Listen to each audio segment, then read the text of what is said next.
found out last night that my friend killed himself in June. Nobody knew about it. We just found out yesterday, and he died in June. And he was someone that had been waiting for housing. That's all he wanted. He just wanted a place to call home. He had been displaced from encampment to encampment. The hotel shelters were full of things that didn't work for him. He felt unsafe there. So he thought ending his life was the only choice he had. That's really shitty. And our mayor won't even come out to meet with the gentleman who's been calling Central Intake every day at 9 o'clock for the last 4 weeks to just try to get a warm bed, and the mayor won't come and see him? What excuse do you even have to be our mayor? Disgusting.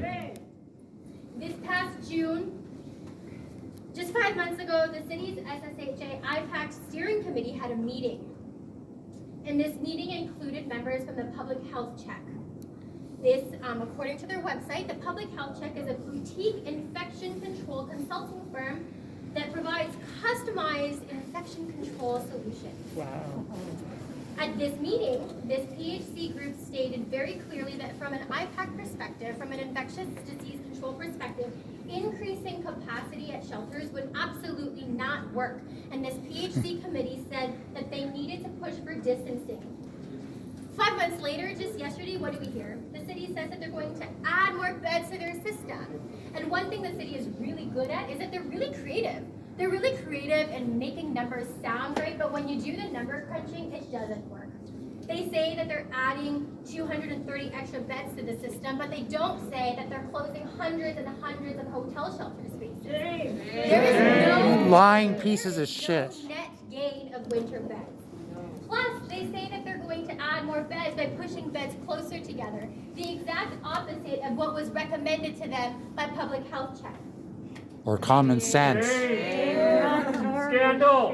At a time when COVID numbers are going up, the city's like, no, we're not going to keep track of it, because if we don't keep track of it, then it's not happening, right? And even if you do not care about the well-being of homeless people, the reality is they are around us. They are our neighbors. We should care. We don't want them to get COVID. It also increases our risk as well. The city has acknowledged that the shelter system is at capacity most nights.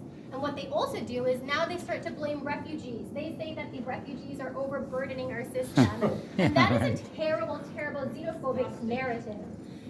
The city had plans for a refugee system, for a refugee shelter to open up in North York. And what did that constituency decide? They voted to close it down in North York.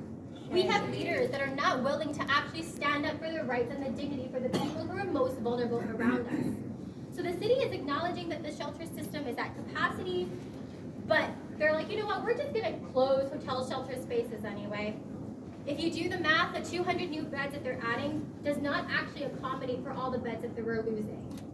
It doesn't accommodate to the closure of housing help services. For instance, just down the street at the Metropolitan, a friend of mine who was a housing worker there just lost her job because her housing program is now cut. The city says that they prioritize housing help. Well, why are they slashing services to homeless people? Why are they slashing funds to drop-in programs where this is a place where people go to get access to food and supports? If the city really cares, the city's winter plan word for word says that they're committed to making homelessness rare, brief, and non-occurring. Word for word, but what I see play out is absolutely not what they say. Their financial spending shows otherwise. What their actions show is that we will see another winter of freezing deaths. We will see hyperthermia, we will see amputations because of frostbite, and we will see that people have nowhere to go, and we will see a return of encampments. The city's actions have shown that they don't care that homelessness should be rare. And sickness. The numbers are going up. In fact, at the Homeless Memorial today, we're going to add more names to the memorial. The city needs to do more. They need to stop the cuts. They need to open up the shelters, and they need to have the courage to actually call on other levels of government to do more.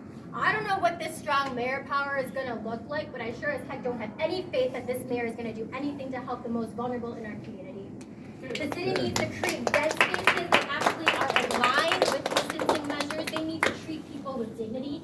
Last December, we saw a record number of homeless people die in a month. Are we trying to break another record this year? A letter was signed and circulated in over 36 hours. We have 315 residents who have signed on to it. People from Toronto, people from New Zealand, people care about this, but apparently people in positions of power don't. A few weeks ago, I had a conversation with a friend of mine who's staying at one of the hotel shelter spaces, and he just found out that he didn't know where he was gonna go. The hotel is gonna close. He has no idea where he's going. He hasn't met with a housing worker because housing workers have caseloads that are impossible to manage. True. He was really scared, and he knew that he had no options this winter. And when our conversation ended, he said, "If I freeze to death this winter, will you please call my mom?" I don't know, maybe I should have the mayor call his mom with me, because I don't know what he's gonna say. Thanks for coming today.